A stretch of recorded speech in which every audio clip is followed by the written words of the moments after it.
Someone fell over the cable in the break, so we're having a little electronic restart here. And by the way, for all of you furiously taking notes, you're very welcome to do that, but I will make all these slides available to anyone who has the ability to, so don't feel you have to write everything down.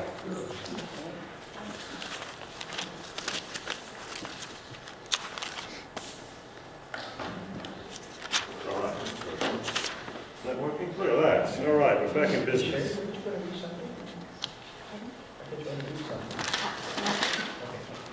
So where have we got to? We've got as far as saying we can now be confident that the Song of Songs is not written about Jesus and the bride in any available configuration. It's written about a man called Solomon and his bride, and we believe, and I suggest to you, that is talking about real Solomon. Not to say it doesn't have spiritual meaning and lessons beyond that, because it does and will.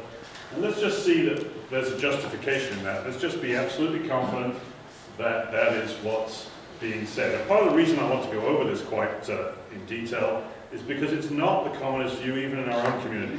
We have inherited from Christian denominations before ours the idea that this is Christ and the bride, and that's the view you'll most commonly find in the Christadelphian community, but I'm fairly sure that's a mistake. So let's have a look and make sure we're comfortable that this is Solomon who's mentioned in the Song of Solomon.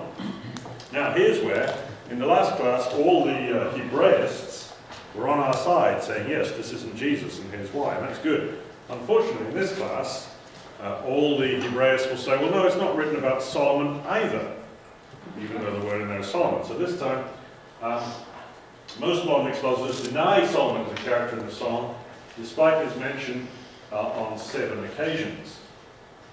And they'll say things like this: King Solomon is a central figure in the lover's fantasies, not a character in the poem, or, and I think that we've got some renewed problems here.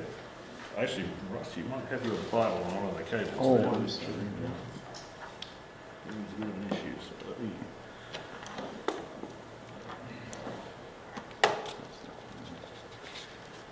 But I don't know, it's gone a bit wrong. Well, you might have different colours, but that's... I thought you were just trying to... Oh, you know what's this guy?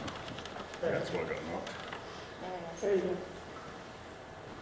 See, even though Russ is trying to sabotage my efforts, I got it covered. You keep an eye on it. Go on. When you talk about these Hebrew writers, are they Jewish and don't believe in Christ, or are they Christian writers? Excellent question. Are they Jewish or Christians, says Alvin? These guys mainly Christian, but it includes a Jewish author as well. And they don't tend to differ in their opinions. I don't think any of them take the Bible as, or rather, as the inspired word of God in the way that we would. They're basically secular professors. These guys at Berkeley and others at Stanford and other places. And they'll say things like, the 2 lovers are every man and every woman. They have nothing to do with Solomon, and very directly, King Solomon is not one of the characters of the song. So I disagree with these guys. They might say, well, hang on, you were appealing to the experts half an hour ago. What's changed now? And that's because these are matters of exposition, not matters of translation. When it comes to what does the Hebrew say, I defer to these guys. They know their stuff. They're Hebrew experts. But when they start saying this is what the Bible means, I don't feel that I have to defer to them anymore. I've read the Bible as much as anyone, and I'm sure you have too. And if they're not actually really seeing, they don't see the Bible as an integrated work of God anyway, then I'd expect us to have different opinions, and that wouldn't trouble me. What I also find, I take confidence in the fact that these statements are very direct, and yet, in all of their books, they never give a reason for saying it's not Solomon. They just say it's not Solomon. And I think they sort of have to say it now to gain credibility with everyone else who says that, but no one has ever given a reason. So these guys are experts at Hebrew, but they are not experts at biblical exposition. I think that's where we can stand in and say, no, that's all right, we can read the Bible for ourselves and understand it. Is there an indirect reason? Like, if it is Solomon, it doesn't fit with a larger point they're trying to make? Okay, that's an intelligent question. I think I think one of the reasons they might say yes is they might say we found the style of Hebrew is kind of more modern than the 10th century in which Solomon lived. We kind of find the style of Hebrew more matches what was written in the 6th, 5th, 4th century BC. So they say it's kind of like 500 years too late to be Solomon. That would make it 500 years too late to be written by Solomon. Doesn't mean it's not written about Solomon. Okay, so that would be the only answer I've found to date that addresses that point. That's an intelligent question. And this is just some justification of how what we're seeing is a lot of denial here. This is a verse in the Bible, in this column, and this is just one of the expositors. This is the kind of reaction we get. So, look, it is Solomon's carriage. The two lovers are every man and every woman. They have nothing to do with Solomon. It's the king, says one other Hebraist. Well, again, this is part of the royal fiction, he responds, again without reason why. They eat in a banquet hall. Well, perhaps in the girl's imagination it's a banquet hall. Look at King Solomon wearing the crown with which his mother crowned him on the day of his wedding. Pretty explicit. We have distanced ourselves from the idea that a strong narrative thread can be found in the song. This enables us to avoid the difficult questions posed by this person. Really? That surprised me.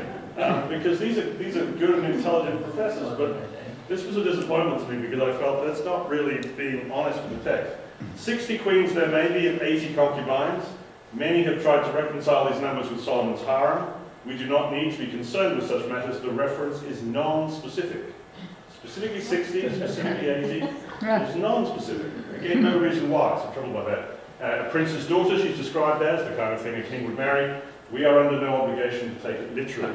Well, we're under no obligation to read the Bible, but I think once we do read these passages, this I find surprising and somewhat disappointing in the sense of being an honest analysis of the text. I'm not accusing the guy of trying to have some strange conspiracy, but I don't find this a very adequate exposition of the specific details with which the song is very clearly loaded.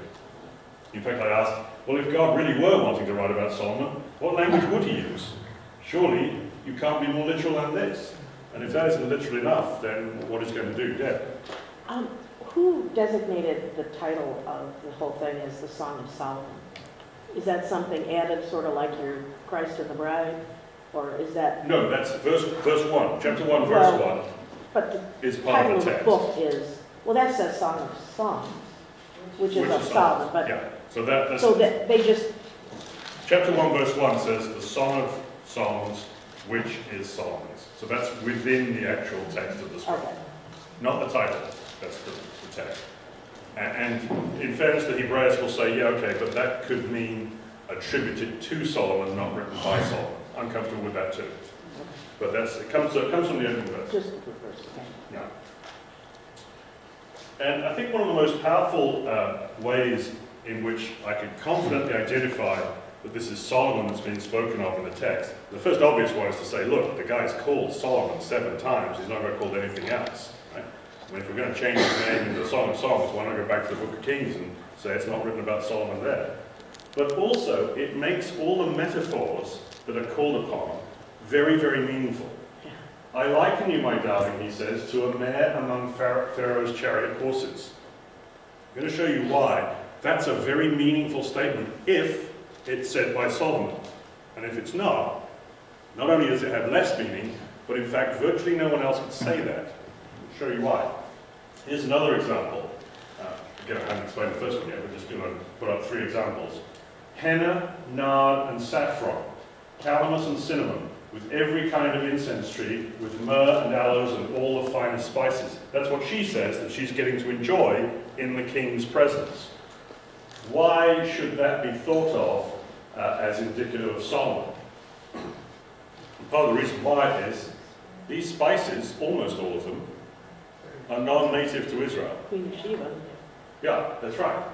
And in fact, 60 queens there may be, and 80 concubines, and virgins beyond number. My dove, my perfect one, is unique. Has meaning if it's spoken by Solomon. Has much less to no meaning if it's spoken by anyone else. Remember that one of the most prevalent theories, even within our community, is that she's in love with a poor shepherd boy who is somehow emblematic of Jesus Christ.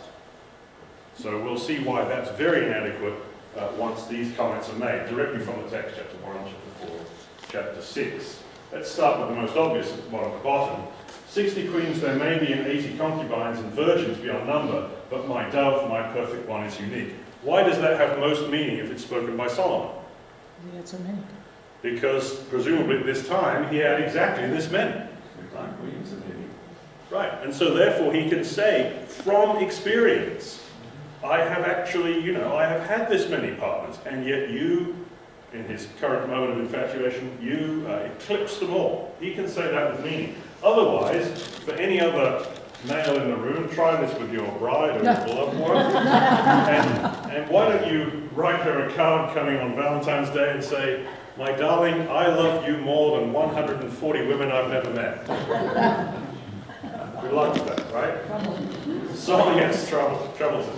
Solomon held fast them in love. He had 700 wives of royal birth, 300 concubines. They led him astray. So we know Solomon has the personal experience to make that comment meaningful.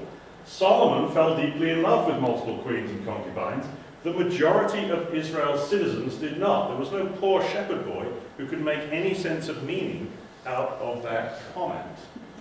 So this is what I'm saying by saying, let the Bible interpret itself, which is something we commonly claim to try and do, and this is something I'm doing right here, using 1 Kings to understand Psalms 6. Even more so, the idea of all these spices, many of which are not native to Israel. Henna is native to Israel, that grows there, so anyone who lived in Israel would have experience with henna directly, but not with many of the others, particularly not cinnamon, which doesn't grow anywhere near Israel. So who then knew about all these spices? Solomon. How did he know about these spices? Deb. They were brought to him as Queen gifts. Sheba. Exactly. Solomon spoke about plant life from the cedar of Lebanon, how ironic, to the very hyssop that grows out of the walls. And how did he know about all these things? Well, God had blessed him with knowledge, but specifically, as we've said, never again were so many spices brought into Israel as those the Queen of Sheba gave to King Solomon. So any girlfriend, wife, concubine, whatever, of Solomon's would have direct experience of all of these spices. And the rest of Israel's citizens would have no clue what calamus was or what cinnamon was. We know what cinnamon is. I know what cinnamon is. Anyone know what calamus is? Because I don't. You give me a bowl of it, I wouldn't have the faintest idea what it was. And so therefore, I don't make metaphors involving the herb calamus, because I've never experienced it. I don't know what it is, but if I have, I didn't know about it. So can you use this point to date the book of Song of Solomon? We know that this, well, what I would say is this is a reference to something post Queen of Sheba's visit, or immediately post to Queen of Sheba's visit to Israel, before all those spices went off. That's where that comment is coming from. If God wrote the book, he can draw from anything he wants. But it would be suggestive, therefore, that this must be talking about a time within that 9th century. Yeah. Well, I mean, if you want to take it literally that this man actually is Solomon, Yeah. do those dates match up? Yeah, absolutely. The Queen of Sheba directly gave these spices to King Solomon. Yes, they do. Great question.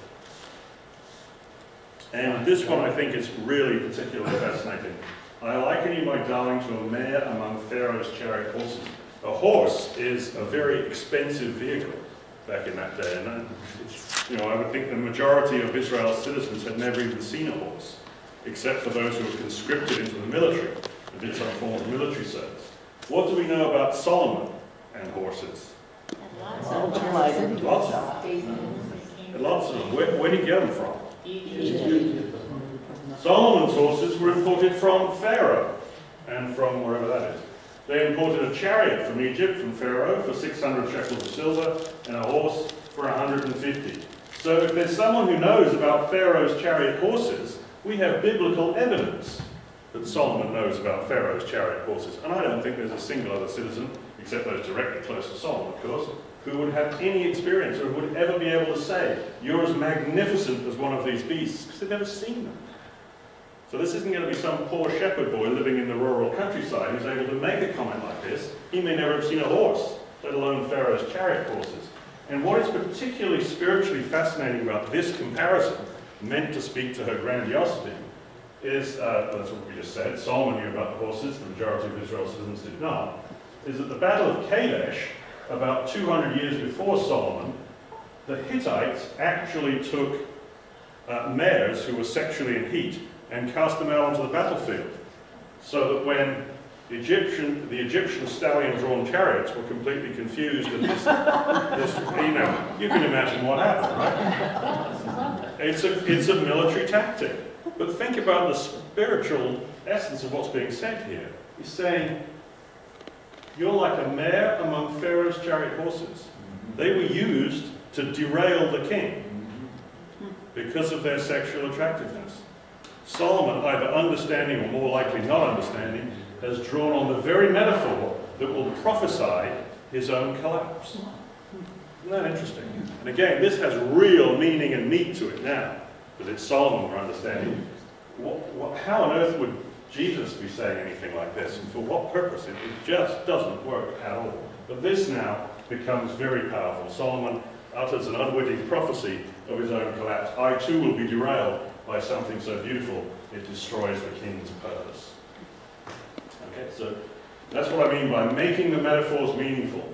When you speak about Egyptian mares, like in chapter 1, or imported spices in chapter 4, or 60 queens and 80 concubines in chapter 6, if we let the Bible interpret itself, we know exactly who is the only person who could have made those comments have meaning. The comments are only meaningful if they're uttered by the one with the relevant experience, and the Bible shows that is King Solomon and nobody else. Solomon, we can be sure, is the male character of the song. And there's another point we can extrapolate from this in terms of not only that it's Solomon, but what mental stays in. 60 queens there may be and 80 concubines, virgins beyond number. My dove, my perfect one, is unique. What does that tell us? And Jeremy spoke at this point. What does that tell us about dating this as to where Solomon is in his life? Earlier. Earlier. Why earlier, Deb? Because he had 700 later. Yeah, in the end, this number here, which totals 140, is going to total 1,000, right?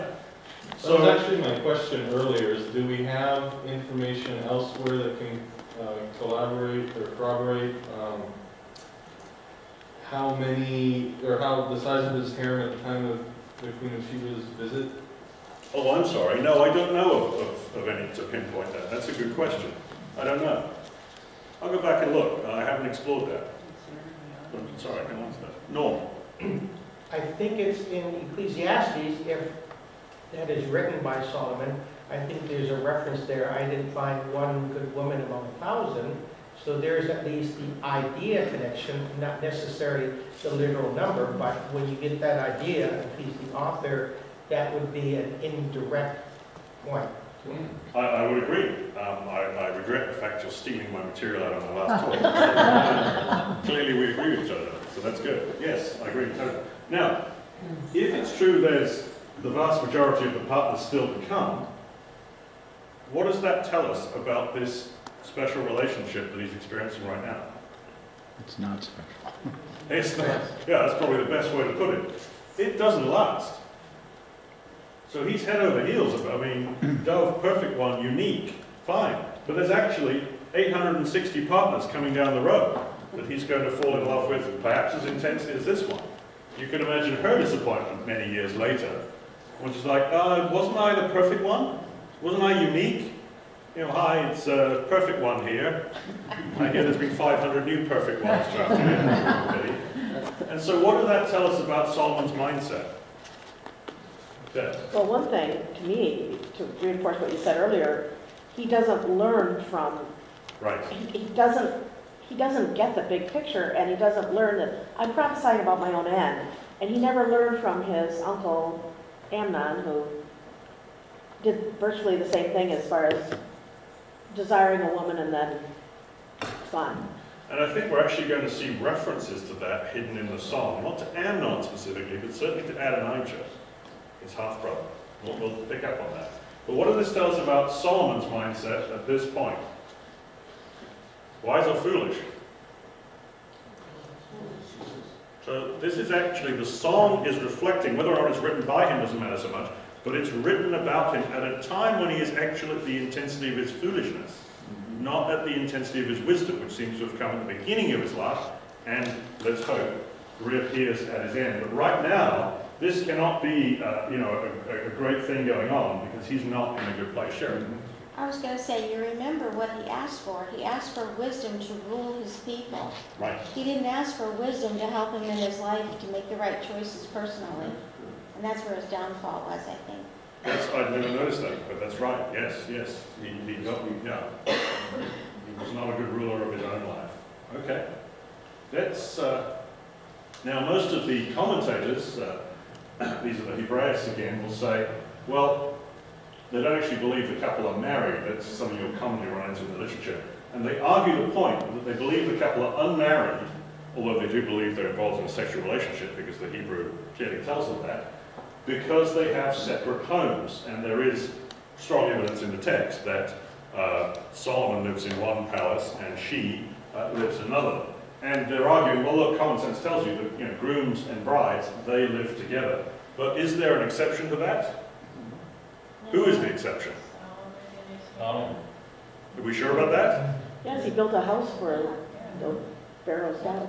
Solomon brought Pharaoh's daughter up from the city of David to the palace he had built for her. For he said, my wife must not live in the palace of David, king of Israel, because the places, and look at the reason this time, because the places of the ark of the Lord has entered are holy. So this is at the cusp of his plunge into foolishness, while he still had some sense of the holiness of the God of Israel. So we actually know from the Bible, I imagine these guys, Hebrew experts, aren't necessarily familiar with every nook and cranny of the Bible. If we let the Bible interpret itself, it makes good sense that yes, even though it's true they do live apart, they are still married. And in fact, we know from biblical evidence that Solomon built separate palaces, both for this young lady and for some of the others, in order that the places the ark had entered should remain separate, and separate, dedicated to God. So you can almost see that he knows what he's doing is wrong. So I can't bring my wife in here. She doesn't belong here. So instead of like, I won't be with this woman, or I will convert this woman and make her one for the Lord as I am, it's like, I'll build her a house over there. There's a perfect solution. Already you can see wisdom turning to foolishness, unfortunately. Let's look at the character again. Now the female character, I'm moving over to look at her. And remember, I'm not trying to vilify this woman. I'm thinking this woman is unfortunate in the sense that she had the opportunity to meet the God of Israel, but because the man who fell in love with her was so spiritually weak, he never actually stepped up to the plate of his job of introducing the God of Israel, and so she remained worshipping whatever God she was worshipping, to which Solomon also turned. We've said already, we can see she comes from Lebanon. Come with me from Lebanon, my bride. Come with me from Lebanon, and all these other references that show the same theme. The bride is foreign. She is not a daughter of Jerusalem. At one point she's called the Shulamite. We'll think about that a little bit later. And so I think that's why you have characters in the song called daughters of Jerusalem. That is to say, they're called daughters of Jerusalem because she isn't. She's from Lebanon, so it makes the perfect counterpoint. You have the Shulamite, or the Lebanese bride, and by contrast, the daughters of Jerusalem. Otherwise, there's no point in calling them the daughters of Jerusalem if she also is a daughter of Jerusalem, because that's no distinction. So already we're seeing that there is a difference here. And again, we're not focused on nationality, we're focused on religion. And these days, those two don't have any clear indicator, but in those days, if you belong to country X, you worship the God of country X, and if you belong to country Y, you worship the God of country Y. It's much more mixed up these days, but I think that's why you have a focus on nationality, because it's indicating the focus of a different God. You also see her say, if only you were to me like a brother, then if I found you outside, I would kiss you, and no one would despise me. So there's clearly tension because of the fact that she is not a sibling. I think she speaks, metaphorically. I'm not one of you guys. And because I'm not one of you guys, because I have this relationship with you, everyone from your country says this should not be happening. Mainly again because of a different God. Different nationality, different God. And those are the verses, we don't need to read them again, But those are the verses that Norm read for us in the last class. King Solomon loved many foreign women. And again, notice he didn't get all these women for any sort of political acuity. Solomon held fast to them in love. He fell in love, or as Deb pointed out, probably not a very deep spiritual love, but an infatuation, a lust, whatever, that he held fast to them. And as a result, they converted him, in religious terms. They converted him from his God, the one God, the God of Israel, to all sorts of other gods, the gods of the Zidonians, the Ammonites, and others such. So Solomon was not able to be faithful to David, his father, because of the love that he had for these many women. And so the next time someone mentions to you, yeah, Solomon was smart enough to marry all these women to create a political stability, you might want to point out that's not what the Bible says. And in any event, there isn't anything like enough countries to make that a realistic statement. He married 1,000 women, and there's only half a dozen countries nearby. 60 queens there may be. Sorry, the very right-hand edge is slightly cut off, so sometimes the text comes out. 60 queens there may be. 60.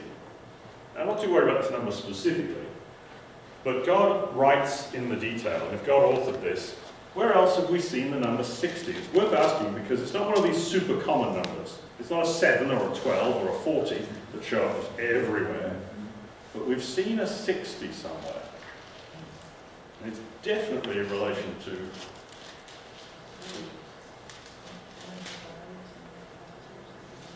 And to make it a lot easier, it's in the Song of Songs. The 60 swordsmen. Right, excellent. Not only are there 60 queens, but remember, Solomon was escorted in his carriage by 60 bodyguards prepared for the terrors of the night. We've turned to this verse already to happily demonstrate this cannot be describing the kingdom of God in Jerusalem. We know that. But now we see that there are 60 queens and 60 bodyguards. The terrors of the night. I missed that, sorry. They're furious. They're the terrors of the night.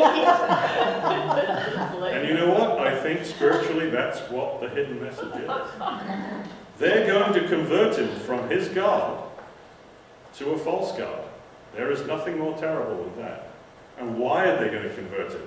They're going to convert him because of their sexual attraction, most easily accessed, of course, during the night. Sure. I was going to say 6 is the symbolic number of man, supposedly, and the 6th commandment is all about man murdering man. That's true. So, There's 6s, and I'm not necessarily going to see 60 as the same as 6, but that's a very valid point. But it's just if we kept it right literally, even within 3 chapters of each other, very small book, how interesting that there are 60 bodyguards and there are 60 queens attempted. And we know from other parts of the Bible, spiritually, the terrors of the night were never outside Solomon's own bedroom. In fact, they were never outside of Solomon's open bed. And I think that's one of those clever things that lets you show this was not written by men. This is the inspired word of God. Only God can do something that subtle and that careful in the backdrop of the text. For love is as strong as death, it will go on to say. This jealousy, the jealousy of this love, is unyielding as the grave. That's in the closing chapter. It's a rather strange thing to say, don't you think?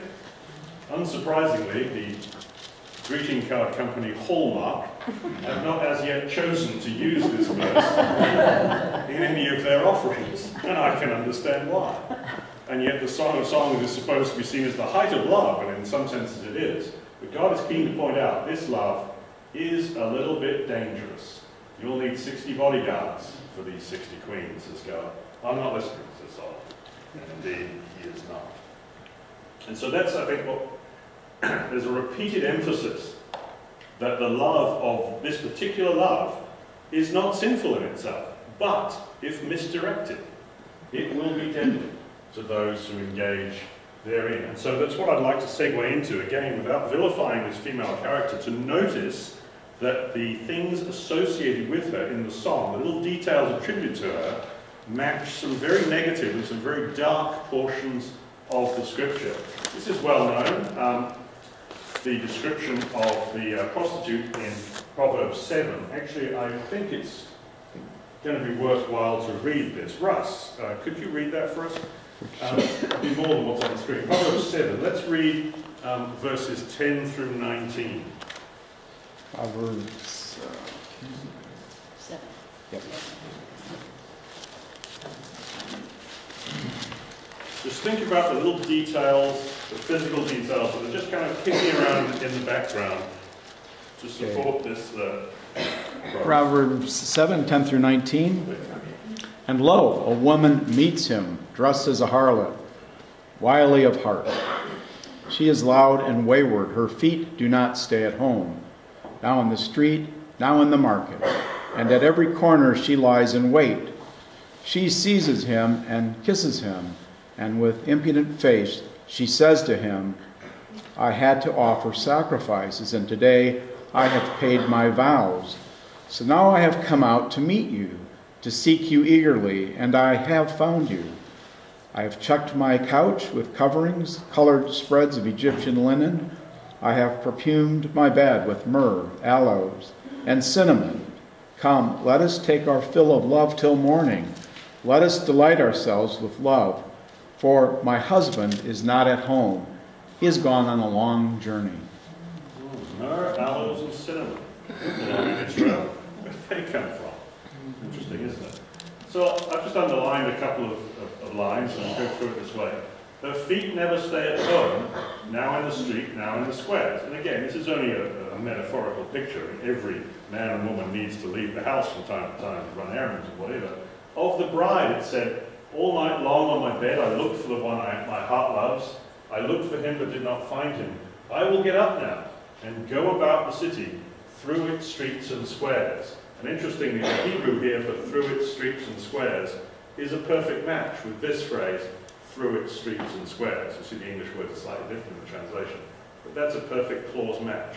Coincidence? Possibly, but it's suspicious, isn't it? Step down a little bit. I have covered my bed with coloured linens from Egypt. Why do they have to come from Egypt? And yet also Solomon spoke, when I see you, I am reminded of the finest things of Egypt. Specifically in that case where he got his cow wool. I have perfumed my bed with myrrh, aloes, and cinnamon, these two of which are non-native to Israel.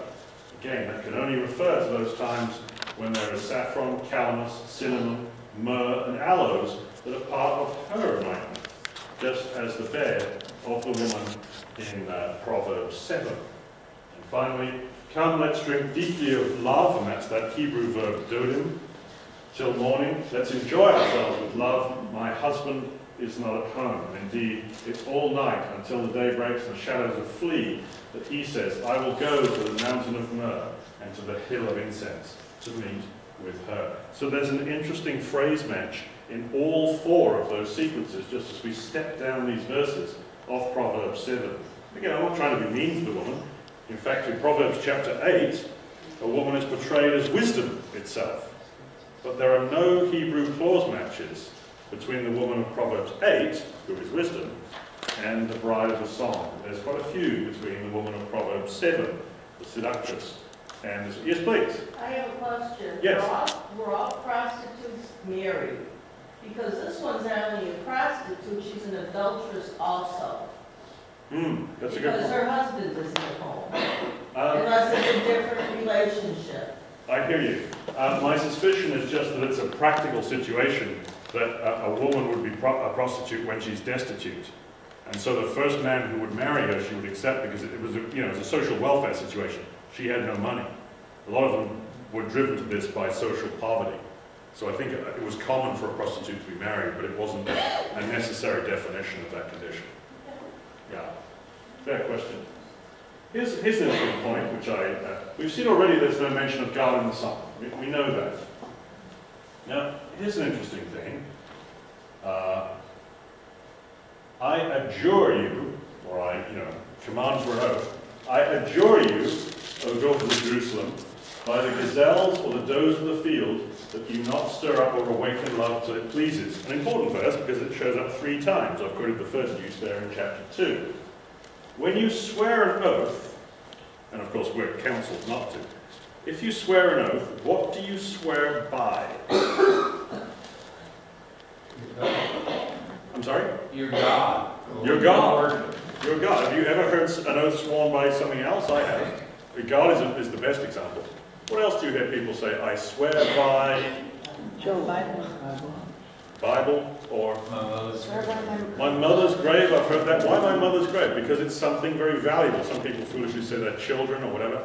In other words, you swear by the highest authority that's around. And if you believe in God, it's usually by God. And if you don't, it's by the life of your loved ones, mother, children, whatever. What's the highest authority here? I cause you to swear, daughters of Jerusalem, by the animals, by the beasts of the field. In fact, when God swears, who does he swear by? Himself. Yeah. What's the rest of that clause? Lovely phrase. I swear by myself because I could swear by no greater. But they swear by the beasts of the field because they can swear by no greater.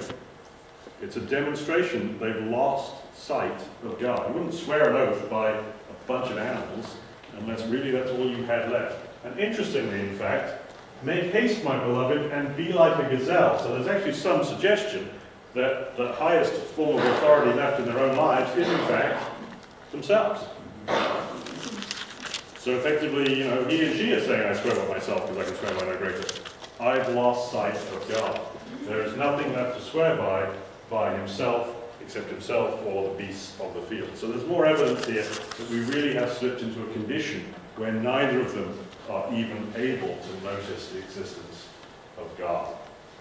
And so what I want to do now is just look at some of the details that crop up in the song, and yet see that in each of them, there's some slightly deadly aspect going on. My lover is to me, she says, a cluster of henna blossoms, because henna at least is indigenous to Israel, from the vineyards of En-Gedi, or En-Gedi.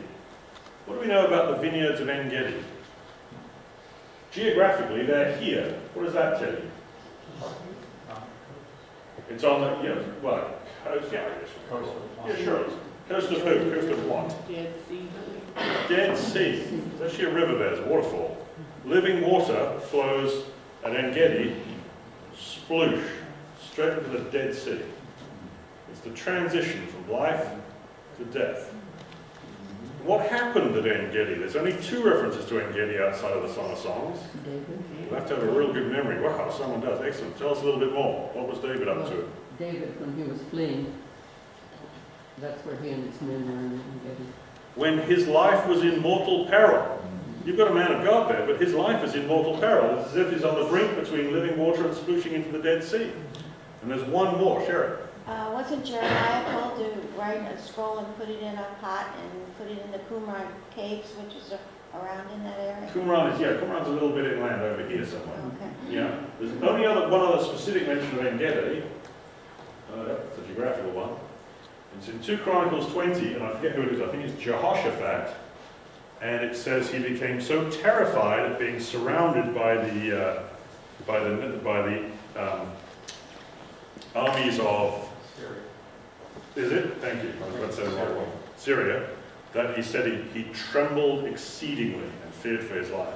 And Jehoshaphat was one of the few kings, of course, who was a godly man. So we always meet the man of God in mortal peril in En-Gedi. That's the only thing we know about En-Gedi. And she says, yeah, he's kind of like, I brought him to En-Gedi as a beautiful flower. So there's this slightly, the Song of Songs vineyards are beautiful, but they are perilous to the man of God. They threaten to catapult him from life into death. So that's the thing that we learn. The suggestion she may be deadly to him. It's not the only detail we receive either. They took away my cloak, she says, those watchmen of the walls. The Hebrew word there is radid, and radid exists only once elsewhere in the whole Bible. Anyone know where it is? No reason you should, because it's a pretty obscure detail. And in fact, someone takes that cloak away. The sole biblical appearance is the garment worn by Judah, as in Judah the nation, when she's playing the prostitutes. Look at this. The Lord said, the women of Zion are haughty now. flirting with their eyes, strutting along with swaying hips. In that day the Lord will snatch away their finery, the bangles, the headbands, the mirrors, the linen garments, the tiaras, and the redid. This is the same garment that this bride wears. And look, the watchman snatched it away, just like God did from Judah, which he wore it. We won't find this word anywhere else in the Bible. So, the only time we meet this word, it's in the context of being worn by someone who's turned away from God. The bride, therefore, is represented as sexually enticing, but in a dangerous context, not in a healthy, loving context. The mandrakes send out their fragrance, and at our door is every delicacy. In other words, my bedroom smells like mandrakes. Well, no idea what that smells like. Just imagine it's a pleasant smell. I don't know. We've only met mandrakes once in the Bible. Where did we meet the mandrakes? Leah, Jacob, Leah, absolutely right. And what were the mandrakes used for? A bride. Yeah, all right, or a contract. Totally. First of all, just a note about mandrakes. Mandrakes is actually related to the word sexual love in Hebrew. The word for sexual love is dodim, and the mandrakes are dudaim, right? Because it was believed to be an aphrodisiac, it was named that directly. So this is clearly something which is directly addressing sexual love, as the root was believed to enhance that. And the sole biblical appearance in Genesis 30 is that Leah buys a night with her husband using the mandrakes, right? Because her son's got the mandrakes and Rachel wants some. So she says, fine, here we go then. You can have my mandrakes, but then I get to buy a night with Jacob. So when Jacob came in from the fields that evening, Leah went out to meet him. You must sleep with me, she said. I have hired you with my son's mandrakes. So Jacob slept with her that night. That was the sole reference we get. So the bride is represented as having the odor of mandrakes, which our only biblical reference, using the Bible to explain itself, is sexually enticing, but in a very unfortunate context. It's actually the only time when a married situation almost sounds more like prostitution, doesn't it? I'm going to buy a night with you, because otherwise you go to her, but I'm going to buy you with these mandrakes. Genesis 30 in that case. I belong to my lover, and his desire is for me. Now that sounds very innocent. Doesn't sound like there could be anything wrong with that statement at all, until we realize that this, again, in English that's totally safe, but this Hebrew word is used only 3 times in the Bible. There's another Hebrew word for desire, which is completely innocent, and is used all over the place. But this is the special one, which is used in only 2 other places. Where are they? There's a little clue right there. This Hebrew word, tashuka, can be the desire of a man for a woman, or for a beast to devour its prey. Not in Psalm 1. In fact, they occur so early in the Bible, we might think, oh, this is going to be a common word. Genesis 4. It is in Genesis 4. Very good. If you do what is right, Cain, says God, will you not be accepted? But if you do not do what is right, sin is crouching at your door. It has a desire for you, Cain, but you must master it. This is the desire that is encountered in the Song of Songs. And Genesis 4, pretty early in the Bible, but no, it wasn't early enough. There's one even before that. You all remember a desire? Pre-Genesis 4, you don't have too much to search through there. No, Eve to her husband. Yeah. Very good. Excellent. God gives this desire to Eve as a curse. Right? And whatever is going on here is actually very complex to understand. But let's not worry about that. Let's notice on one thing. God says this desire will be a form of curse. I will greatly increase your pains in childbearing, says God. Your tashuka, your desire will be for your husband, and therefore he will rule over you. So it's something to do with a power dynamic and a desire. So these are the only uses in the whole Bible. Here in Genesis 3, the desire given as Eve to a curse. Here in Genesis 4, the desire that sin has for Cain. So it's not a romantic desire. Sin isn't going to take Cain out and wine and dine him. Sin wants to consume him like a beast that consumes its prey. And the only other mention in the whole Bible is there in the Song of Songs. And in fact, you might notice this is a reverse of Genesis 3. Because of this desire, he will rule over you. Oh, no, no, no, she says. I belong to my lover, and I've turned this around. His desire is for me. He does what I say now. So it's actually a reversal. Genesis 3:16 is reversed in Psalms 7:10. Okay. So one quick question. So that Genesis 3:16, I will greatly increase your pains in childbirth. Your desire, your beast to devour, could you substitute that part up there in that Sure. definition, will be for your husband. So you're going to have a negative effect, a devouring. Well, I think in the context of the sentence, I say, I don't want to go into exposition of this, because this is a 45-minute talk in itself, but I just note one thing. The desire to consume is directed at the fact that he's got an authority. It's not directed at the man himself. It's not like you'll want to eat your husband. You'll want to consume the fact that I've set an authority over there. And that's what she says. She says, yes, I've turned it around. That's a huge subject, so I'm without apology, I'll just say, let's just leave that to one side. The only thing we're going to take away is, this is given as a curse, this is the desire of sin itself. This is negative, and this is where we meet it again in the Psalm. So it's clearly not a happy thing that's going on here. Even though they're very innocently in love with each other, and I believe that the love of the two characters in the Psalm is absolutely, quote, pure in their own minds, but God's saying, yeah, but you don't see what's happening. This is actually going to consume one of you. That's what I have the power to write, says God. Even though you just think this is, hey, this is great, I love this person. Very complex point, that one. And look at this.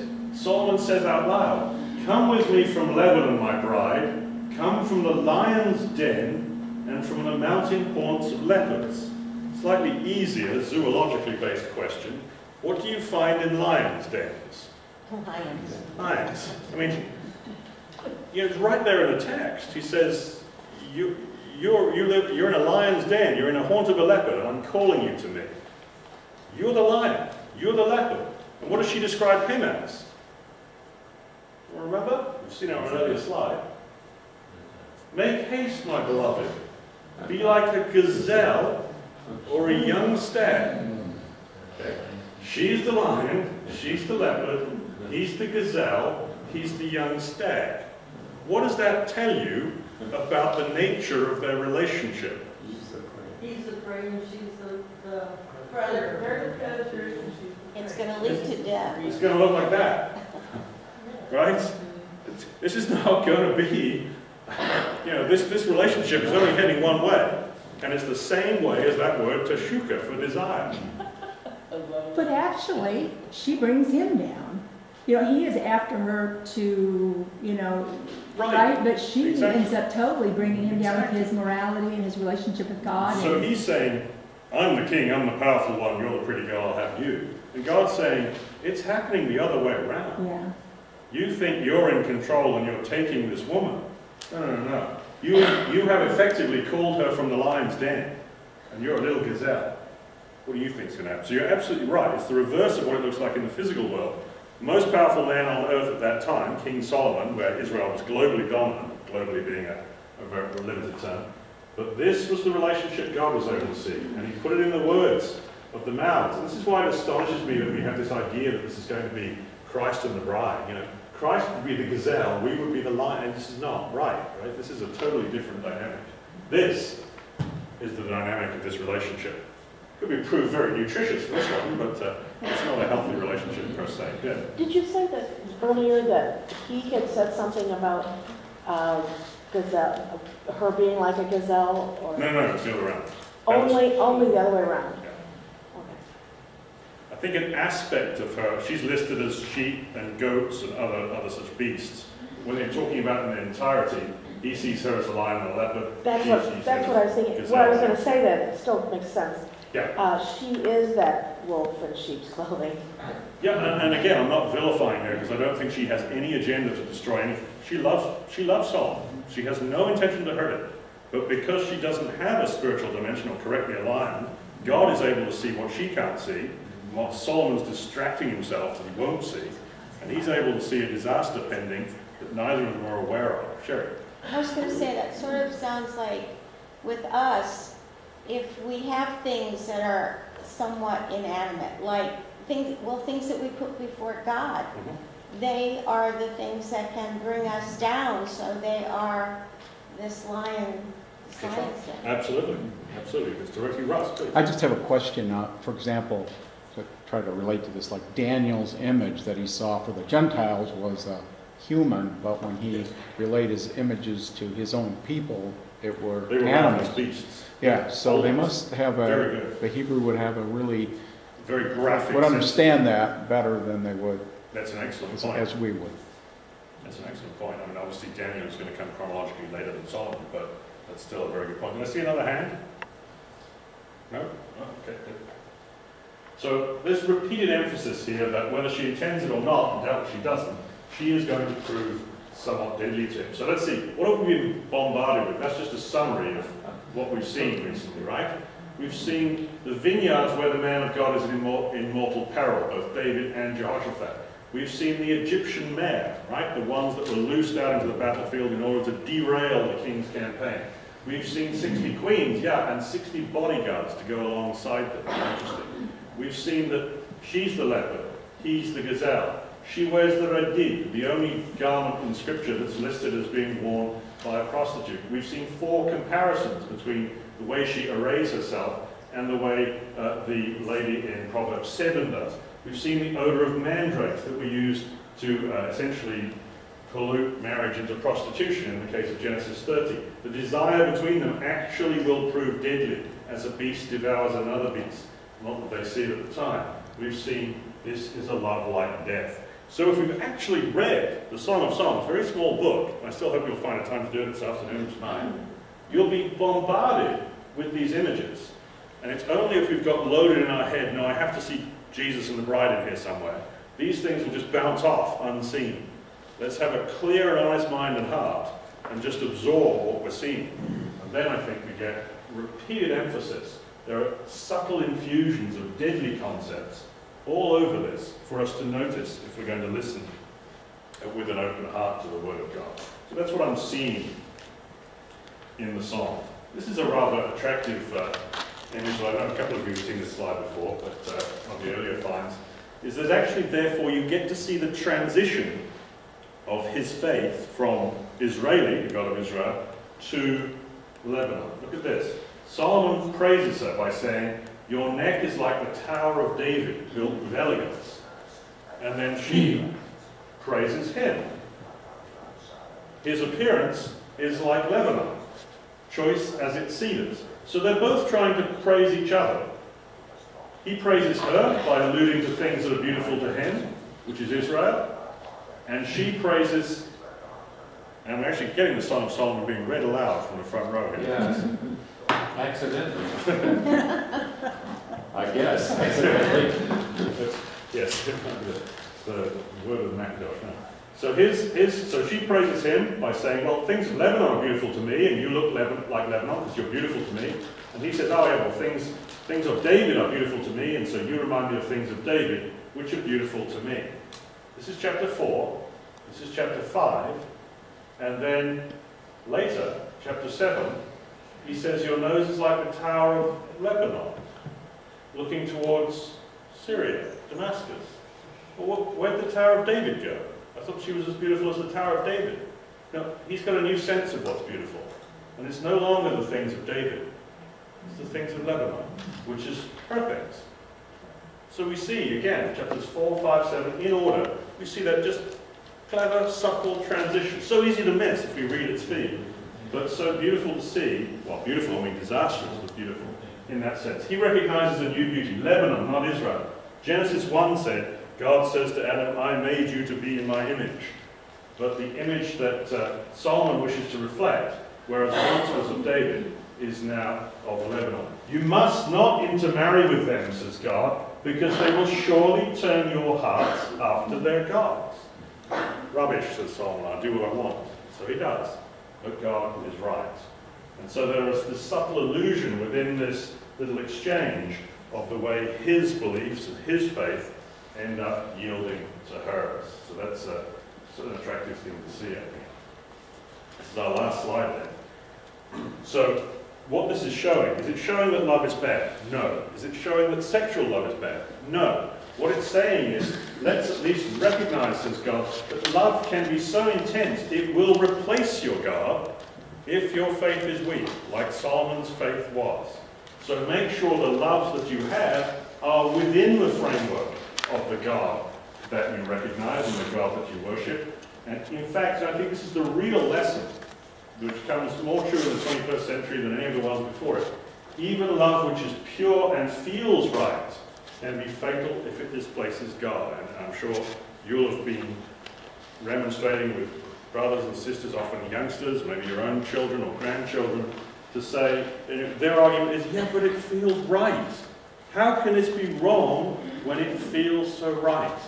And the answer is perhaps, go read the Song of Songs. You will see a very pure and dedicated love from one person to the other, and there's no wickedness involved. But there's a man weak of faith, and therefore the love turns deadly, because it pulls him away from God, because it's not directed to God in the first instance. Sherry? I heard a brother say in a talk one time that in teaching your children, or even for your own self, that when you're choosing a partner in life, to make sure that that partner loves God more than they love you. And that's probably pretty sound advice right there. Because if not, well, we have a case like the Song of Songs. And you might say, well, look, how could love ever cost me my faith? If I believe truth, even if the person I love does not believe truth or believes some form of error, won't truth conquer error? So in other words, if I believe truth, surely then anyone that I'm with, if we ever talk about faith, truth will succeed over error. And this is true in theory. In practice, I think we're deceiving ourselves. This is what the advice I give to young and old alike, I guess. We're deceiving ourselves if we think we always value the quest for truth more than the celebration of pleasure. And that's what's gone wrong in the Song of Songs. That some things are just more enjoyable to the human condition than the quest for truth. It shouldn't be that way, but it can be that way. And this is where and why love, which seems pure and feels right, and seems self-sacrificial and dedicated, can be fatal and can lead to a displacement of God. So there we are. We're finished with just a few minutes to spare. And in our next class, what we're going to do is look at the primary symbols of the song and see a message that's hidden within those symbols. Lilies dripping with myrrh. Thank you very much.